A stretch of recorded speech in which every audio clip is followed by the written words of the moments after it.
Listo. Vale, empezamos entonces. Buenos días a todos.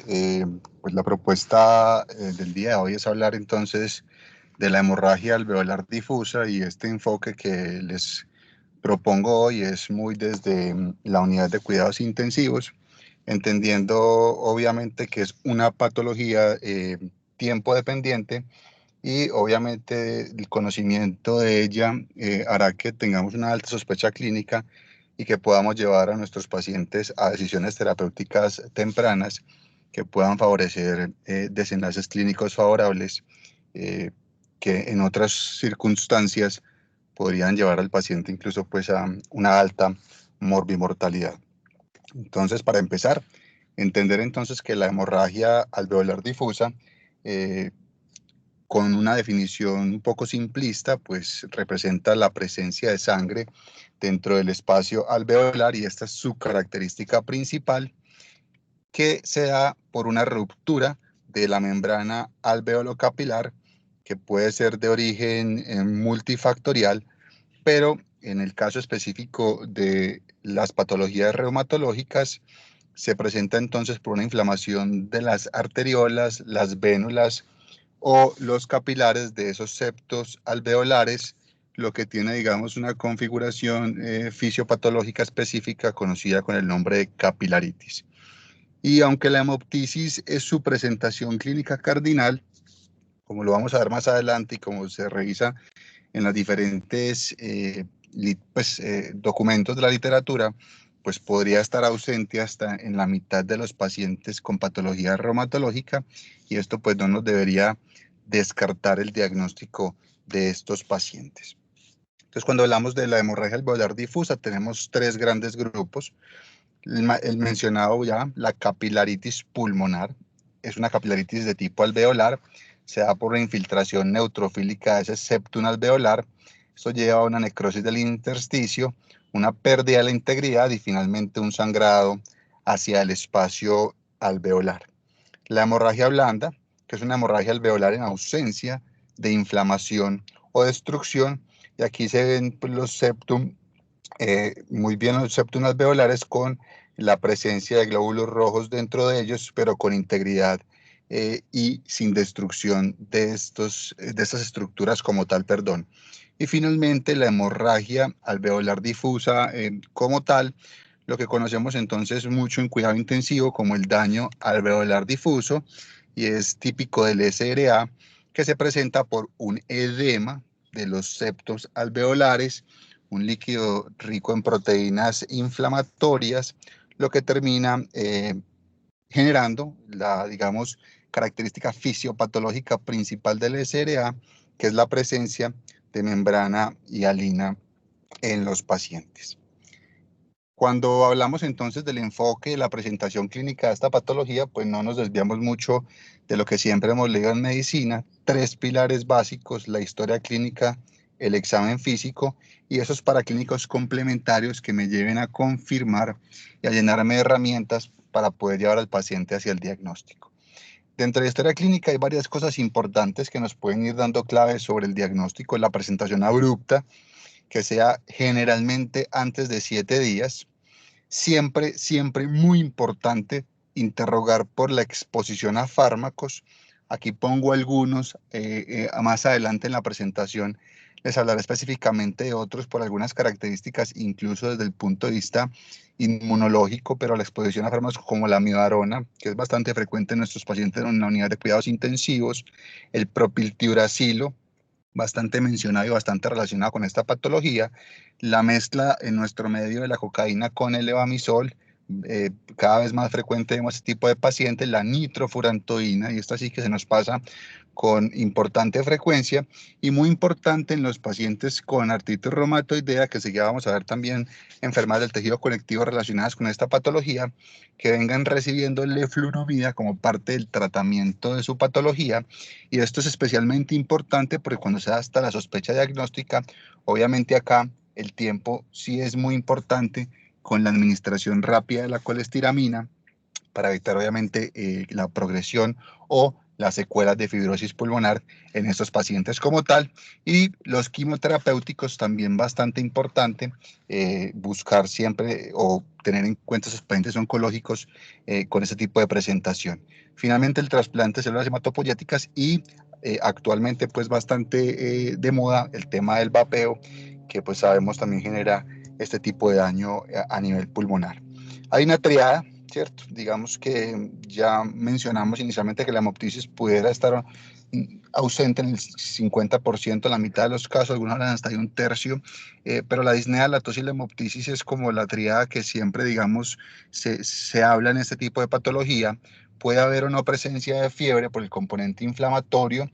y siempre, obviamente, por esto, vamos a ver enseguida, se debe descartar principalmente y siempre como primera medida de infección y los crépitos difusos. Y en cuanto a los paraclínicos, pues la radiografía de tórax como ese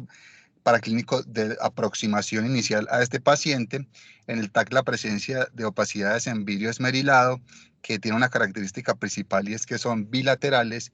y de predominio central, tienden a respetar la periferia. Y finalmente, unos datos relevantes, digamos, de forma paralela, y es la presencia de anemia, la caída de la hemoglobina del hematocrito, la presencia de leucocitosis, el aumento de la velocidad de sedimentación globular y finalmente, muy importante en este enfoque inicial de estos pacientes, pedir función renal, y el citoquímico de orina es un examen fundamental para tempranamente advertir la presencia de daño glomerular que nos pueda rápidamente hacer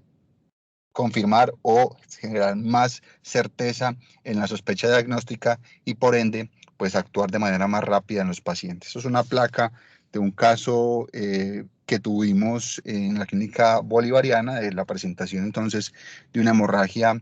alveolar difusa en una paciente joven de 51 años, que es la característica pues como principal. Y finalmente lo que les mostraba la tomografía, esas imágenes entonces opacidades alveolares en vidrio esmerilado de predominio central que respetan muy bien la periferia en las tomografías. Entonces, elementos clínicos clave, volvemos a empezar a retomar: la hemoptisis, la presencia de hipoxemia, las opacidades difusas en imágenes y la caída de la hemoglobina. Son esas cuatro cosas que debo estar muy alerta a identificar en los pacientes para llegar rápidamente al diagnóstico. Lo mencionamos un poquito con los componentes histopatológicos, los diagnósticos diferenciales, el SRA, sin duda alguna, siempre que tengamos un paciente con esta clínica tan ruidosa, con radiografías como las que presenté previamente, incluso con tomografías, será siempre un diagnóstico a tener en cuenta. La neumonía multilobar, y pues vuelvo y les repito, siempre buscar infecciones como primera medida en estos pacientes, las neumonías aspirativas, el edema pulmonar, obviamente por aumento de la presión telediastólica del ventrículo izquierdo, o en presencia de estenosis mitral, que es otra de los diagnósticos diferenciales importantes en esta patología. Y finalmente, la sobreanticoagulación en estos pacientes también pues es importante como diagnóstico diferencial cuando tengamos obviamente presencia de sangre a nivel alveolar. Con respecto al diagnóstico, elemento, digamos, importante y fundamental que nos apoya y de hecho nos va confirmando tempranamente el diagnóstico en estos pacientes es el lavado broncoalveolar, la broncoscopia flexible con el lavado broncoalveolar secuencial. Esto básicamente se hace identificando imagenológicamente cuál es el pulmón más comprometido. Se avanza entonces el fibrobroncoscopio flexible hacia el lado más comprometido, hacia el lóbulo pulmonar más comprometido, y se enclava el equipo en el bronquio subsegmentario eh, y se instila solución salina en bolos más o menos en un total de 50 a 60 mililitros de solución salina. Y la característica principal en el lavado broncoalveolar es que a medida que instilo solución salina, todo el tiempo aspirando con el equipo, lo que voy a hacer es que cada vez voy a obtener mayor retorno de sangre y no voy a tener, por decirlo de una forma algo coloquial, un lavado o una clarificación de ese líquido a nivel pulmonar. Esto se presenta básicamente porque la presión negativa que yo ejerzo con el equipo genera que a nivel alveolar esos septos y esos capilares que están inflamados se rompan y cada vez obviamente yo obtenga mayor sangre. Siempre muy importante, cuando yo envíe la muestra al laboratorio y esta sea mi sospecha diagnóstica, debo advertirle a el microbiólogo, a la persona que esté encargada de interpretar la muestra, que por favor me represente o me busque o me reporte la presencia de hemosiderófagos en la tinción de azul de Prusia, y esto pues está dado, digamos, como diagnóstico cuando tenemos más de 20% de hemosiderófagos o esos macrófagos llenos de sangre en las primeras 48 horas, perdón, las 48 horas posteriores a la hemorragia alveolar en el paciente. Esta, digamos, es la característica imagenológica que uno obtiene cuando hace el estudio, pues digamos que se puede hacer por parte del médico intensivista, por parte del médico neumólogo, quien tenga entrenamiento en el procedimiento. Y digamos, si uno quisiera ser un poquito más objetivo, aunque esto muchísimas veces no es tan práctico, principalmente en nuestro medio, también reportan el score de Gold, el doctor Gold y su grupo investigador, digamos que para hacer un poquitico más objetiva esa presencia o ese diagnóstico de hemorragia alveolar, digamos un estudio que como resultado de un score donde la intensidad de la tinción, enseguida les voy a mostrar unas imágenes, en 100 macrófagos de 0 a 4, y digamos que si esto es un puntaje mayor de 100, es un diagnóstico de hemorragia alveolar difusa. ¿Por qué es importante y por qué lo traigo? Porque a pesar de que no es fácil o en nuestro medio puede ser un poco engorroso o retrasar un poco el algoritmo diagnóstico y terapéutico de estos pacientes, finalmente el que yo tenga este score mayor de 100 tiene una alta correlación con el diagnóstico histológico de hemorragia alveolar difusa. Y eso es bastante importante, pues porque obviamente si bien la biopsia es el gold estándar en estos pacientes, pues finalmente debe ser, digamos, evitada o proscrita en la medida de lo posible, pues por ser un examen invasivo en un paciente que tenemos críticamente enfermo, que nos podría traer más riesgos que beneficios. Importante entender que hay una tasa de falsos positivos en pacientes inmunosuprimidos y que generalmente algunos otros pacientes con hemorragia alveolar crónica de origen no inmune, principalmente los pacientes por sobrecarga crónica y específicamente los que les mencioné de la estenosis mitral, son pacientes que pueden tener entonces falsos positivos en este score de Gold. Entonces, básicamente él representó el contenido de hemosiderina de los macrófagos, el número de células evaluadas y ese coeficiente entonces de tinción a través de esta representación que tiene acá, 0 para esta tinción baja, 1 a medida que el azul de Prusia va generando mayor captación por mayor presencia de sangre a nivel del macrófago. Y esto finalmente pues hacemos una suma del total de las células evaluadas sobre el número del coeficiente y eso se multiplica por 100 y ahí nos da el valor que les mencioné. Estudios también mencionados y para pues, rápidamente decirlo, es la capacidad de difusión de monóxido de carbono. Digamos que estas pruebas cada vez se hacen menos, pues también porque representan obviamente necesidad de equipo especializado, llevar al paciente obviamente a pruebas de función pulmonar, pero básicamente el principio tanto de la capacidad de difusión de monóxido de carbono como la capacidad de difusión del óxido nítrico es que digamos que cuando esos incrementos son mayores al 100% del predicho para el paciente, es un marcador altamente sensible y obviamente si eso se combina con un patrón restrictivo en pruebas de función pulmonar. La presencia de hemoglobina o de glóbulos rojos dentro del espacio alveolar, digamos que esa hemoglobina tiene mayor afinidad tanto por el monóxido de carbono como por el óxido nítrico que por el oxígeno, entonces hace que se capte mucho más a nivel alveolar, se exhale menos, se difunda menos y por eso obviamente la prueba es importante y no menos, digamos, relevante, pues como un marcador importante de recaídas. Cuando entonces estoy en el algoritmo diagnóstico, ya les mencioné, lo primero es descartar procesos infecciosos y por esta razón, siempre que yo tenga entonces una prueba por lavado broncoalveolar, debo enviarle todo el perfil infeccioso, no olvidar la tuberculosis, un diagnóstico diferencial bastante importante a descartar de entrada en estos pacientes para poder proseguir entonces con nuestro algoritmo diagnóstico y terapéutico, la función renal y uroanálisis, como les mencionaba, y buscar entonces esa actividad del sedimento con la presencia de cilindros hemáticos o leucocitarios, proteinuria que puede estar o no en rango nefrótico, y eso tendrá otras implicaciones, y finalmente el BNP que nos puede hablar entonces de estrés de la pared miocárdica y presencia de edema pulmonar o de estenosis mitral. importante siempre la parte de procesos infecciosos. Y entrando un poquito en el tema entonces de los diagnósticos de capilaritis de origen reumatológico, recordarles acá con esta tabla la clasificación entonces del consenso de Chapel-Hill,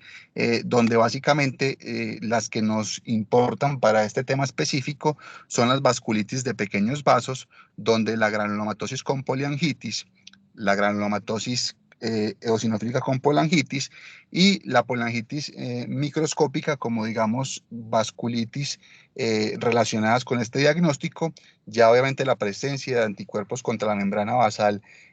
no solamente del alvéolo, sino también digamos de otras membranas basales, principalmente la glomerular también, y las vasculitis crioglobulinémicas y las vasculitis por IgA, que es la nueva clasificación pues, de lo que conocíamos como Wegener, conocíamos como Schuch-Strauss, pero ahora digamos que esta es la forma de referirnos a este tipo de vasculitis. Entonces, en cuanto al diagnóstico por anticuerpos específicos, recordar entonces los anticuerpos contra el citoplasma del neutrófilo, ¿cierto? Que son los ANCA, generalmente pues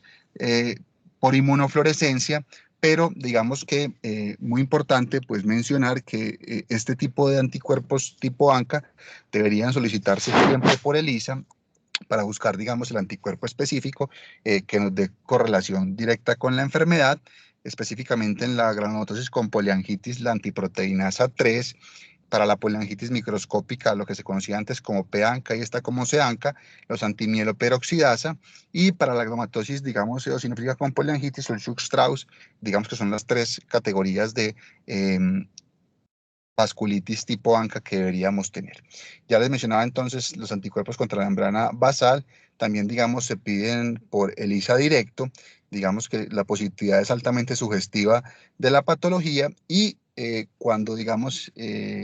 la evolución del paciente o la estabilidad del paciente lo permita, siempre digamos la biopsia renal confirmatoria pues debería ser tenida en cuenta en el diagnóstico y para seguimiento a largo plazo de estos pacientes. En cuanto a anticuerpos específicos, ya las enfermedades del tejido conectivo, principalmente dos, el lupus eritematoso sistémico y el síndrome antifosfolípido. Siempre entonces ampliar el panel reumatológico hacia la solicitud del complemento C3, C4 y CH50. Los ANCAS, pues ya mencionados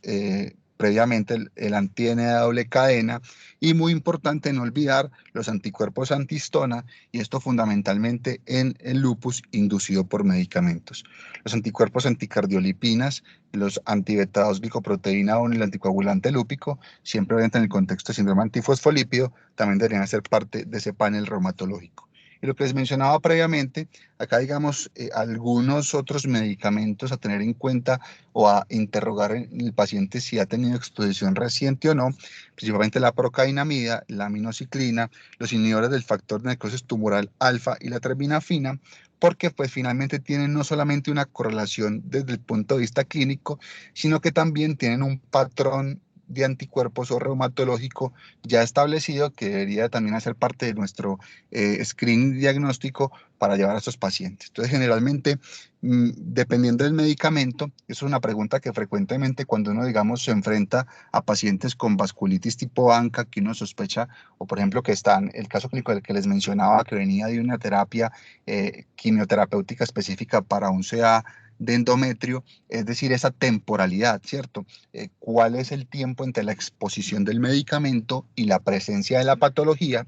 Porque pues finalmente algunos ya tienen una temporalidad definida, algunos tiempos tan cortos como 1 o 2 meses, pero otros como la aminociclina, hasta 6 años después del inicio del medicamento, los pacientes pudieran tener entonces la hemorragia alveolar relacionada con el medicamento y por eso es importante entonces tener en cuenta esto que les mencioné. Además de esto, pues obviamente ya todos tienen algunos patrones inmunológicos y reumatológicos definidos. La procainamida, por ejemplo, tiene positividad para ANA en un 95%, para anticuerpos antihistona, anti-H2A, H2B y anticuerpos anti-DNA en el 96%, igual para la minoxiclina puede tener entonces también, digamos, un falso positivo en un 67% por presencia de anticuerpos P-ANCA y ocasionalmente puede tener los antihistona, por eso es muy importante pedirlo, los vasculitis por factores, inhibidores, perdón, del factor de necrosis tumoral alfa, los ANAS, los anti-DNA doble cadena, los anti-SM, los anticuerpos anticardiolipina. Entonces siempre, obviamente, la presencia de una positividad de un perfil inmunológico y de un medicamento, pues no me debe descartar el relacionamiento directo del medicamento con la patología como tal. Con respecto entonces a los anticuerpos antitransglutaminasa o antiendomicio IgA, eh, digamos que aquí hay que tener en cuenta el síndrome de Lance-Hamilton, que es la enfermedad celíaca más la hemosiderosis crónica que pueden tener estos pacientes, pero entender que esta patología específicamente tiene, digamos, un pico de presentación en los pacientes entre los 5 y los 7 años y en los adultos menores de 30 años, que esto también, digamos, dentro del interrogatorio, pues debería ser parte, obviamente, de nuestra sospecha diagnóstica. En cuanto a la biopsia, les mencioné previamente, es el gol estándar. Cada vez, digamos, las revisiones dicen que debería ser más proscrita, pues obviamente por la invasividad, pero digamos que dependiendo si el paciente tuviera compromiso de piel, riñón o pulmón, pues tratar de realizar la biopsia del órgano menos invasivo disponible, rara vez es necesaria y como lo mencioné previamente, pues fundamental en complementar el diagnóstico pues de hemorragia alveolar difusa o síndrome pulmón-riñón por anticuerpos antimembrana basal glomerular. En el pulmón específicamente, tres cosas que siempre pues, nos deberían reportar o reportarían en la presencia de hemorragia alveolar difusa y son los depósitos lineares de IgG a lo largo de toda la membrana basal capilar, esto específicamente para el Gut-Pasteur, los complejos inmunes granulosos en la membrana basal en el caso del lupus eritematoso sistémico y la capilaritis aislada con infiltración neutrofílica, como les mencionaba al inicio, como presentación histológica definida de los pacientes entonces con, eh, con poliangiitis microscópica y con granulomatosis con poliangitis específicamente. En cuanto al tratamiento, varias cosas y aquí pues digamos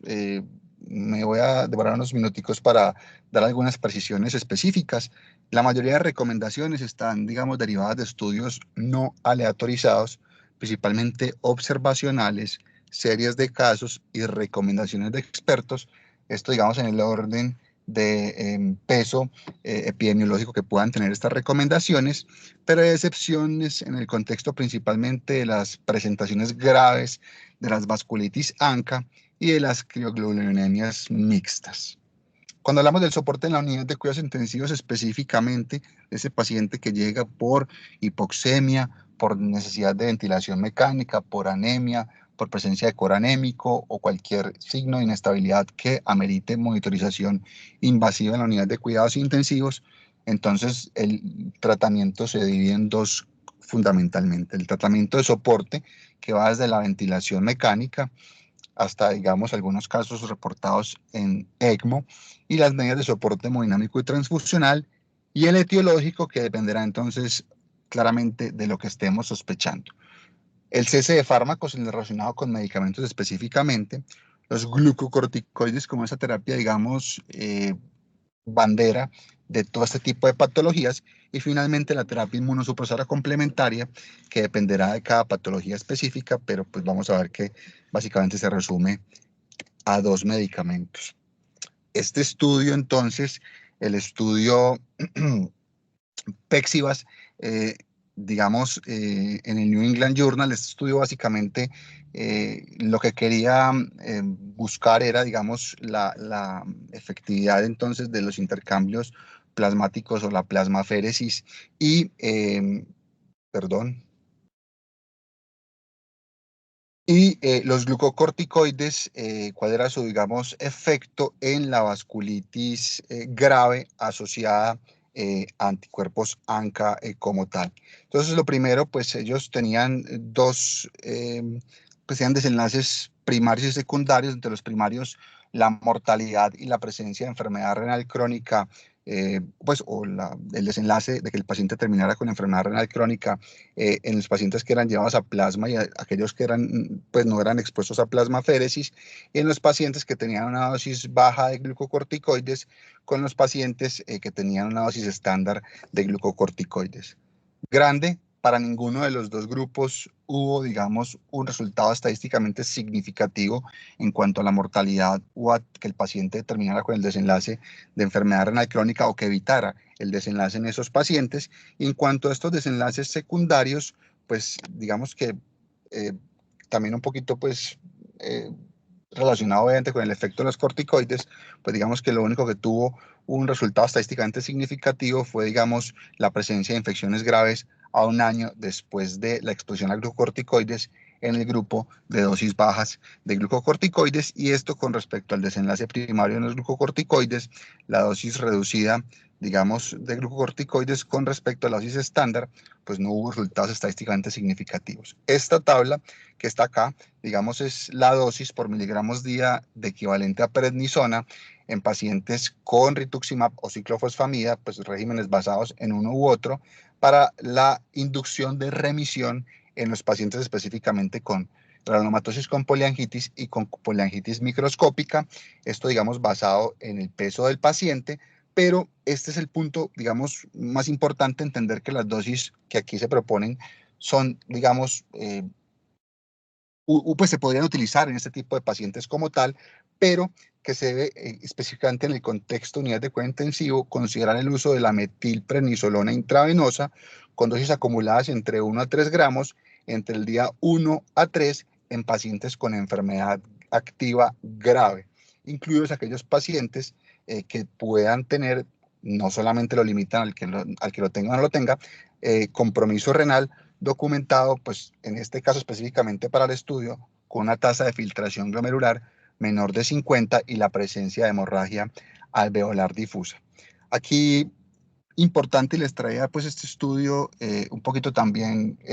con unas observaciones previas que me había hecho el doctor Carlos Jaime, y es porque cuando uno básicamente busca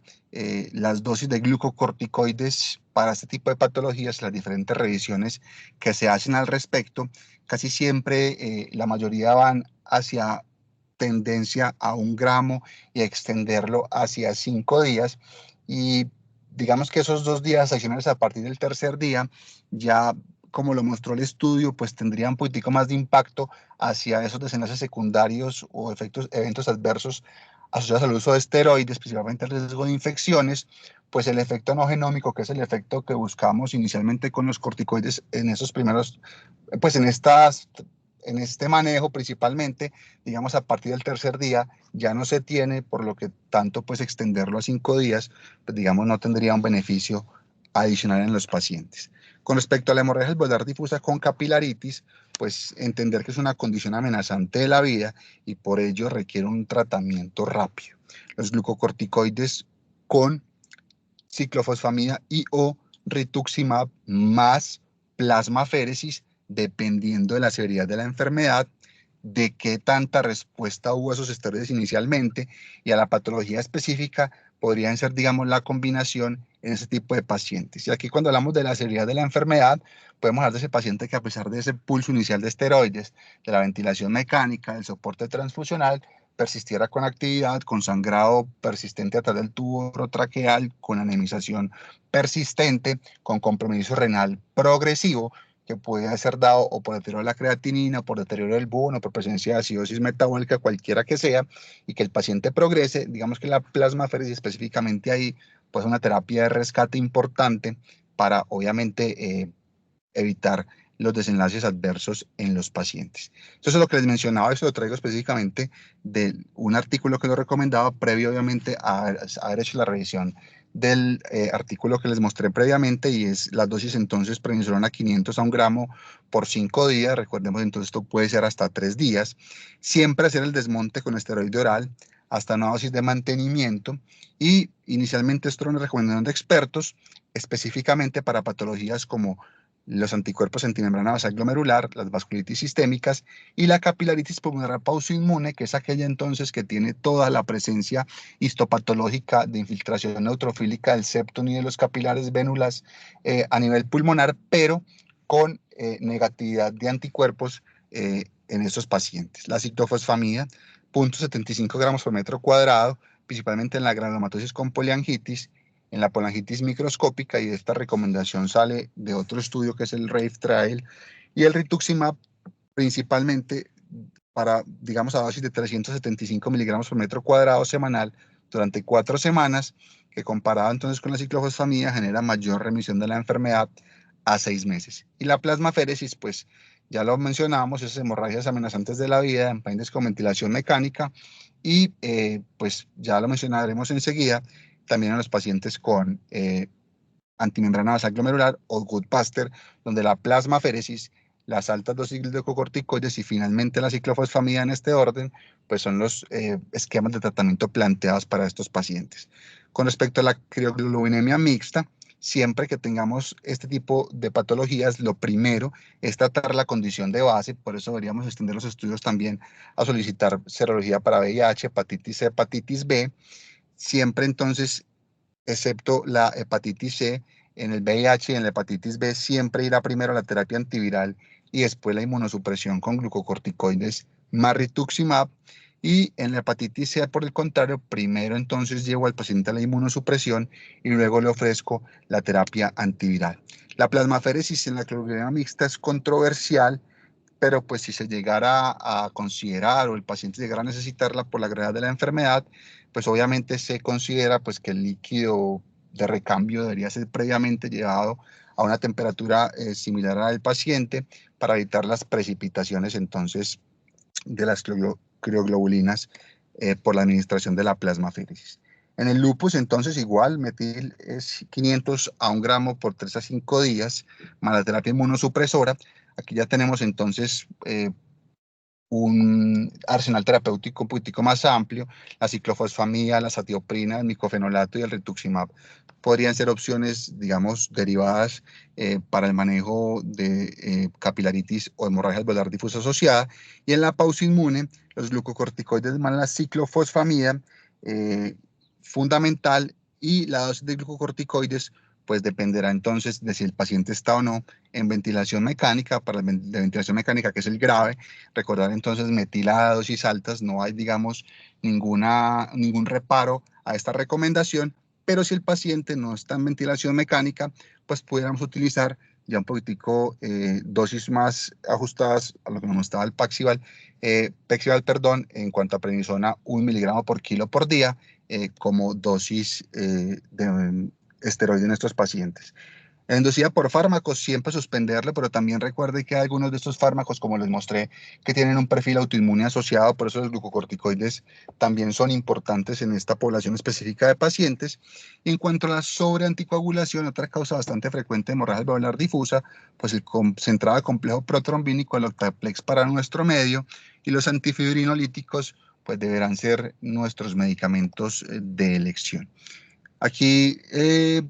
ya más por un razonamiento personal y después complementado por la experiencia del doctor Carlos Jaime, pues extendí la búsqueda hacia terapias experimentales, y esto básicamente lo hice pues porque en el contexto de la paciente referente que les estoy diciendo, pues teníamos inicialmente un sangrado persistente a través del tubo orotraqueal con presencia de coágulos que obstruían el tubo, que llevaban, digamos, a ventilación mecánica difícil, aumento de la presión de la vía aérea, hipoxemia persistente. Y entonces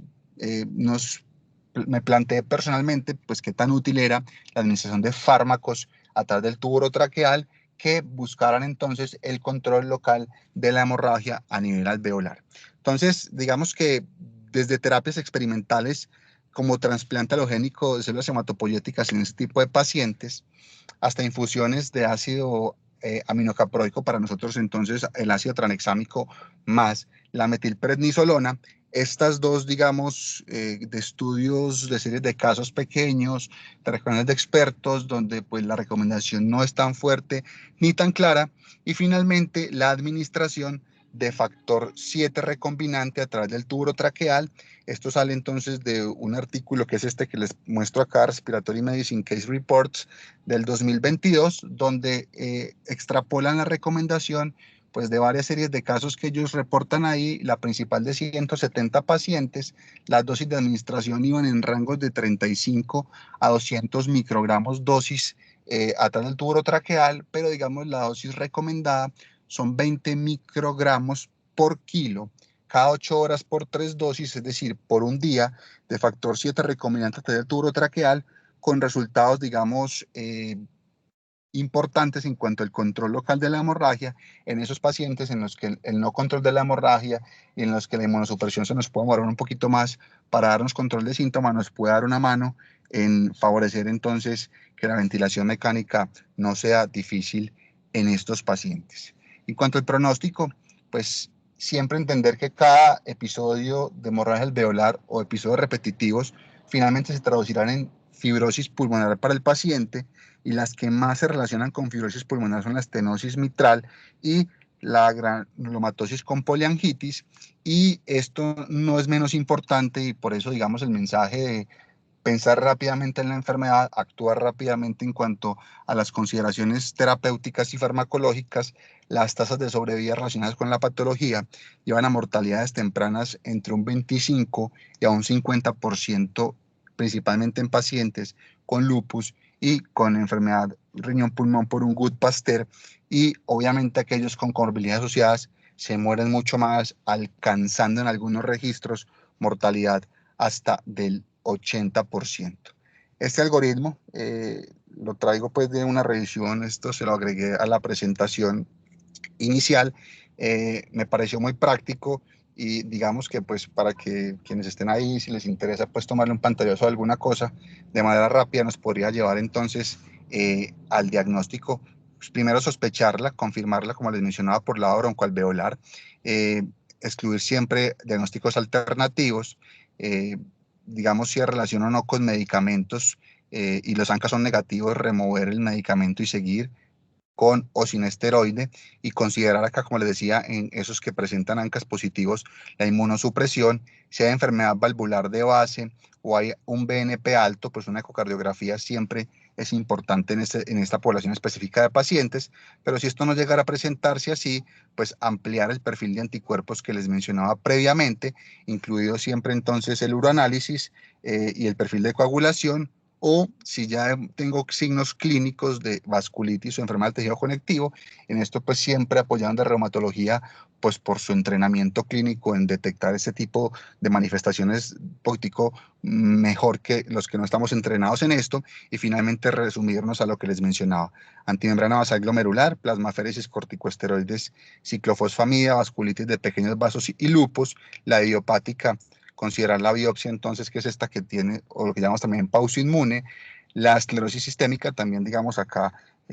esto es otro capítulo pues aparte de esto, por eso pues no quise pues como entrar en mucho específicamente en el tema de esclerosis sistémica y algunas otras enfermedades del tejido conectivo. No olvidar a esos pacientes de artritis reumatoide, tratamiento con leflunomida, con manifestaciones pulmonares durante la evolución clínica.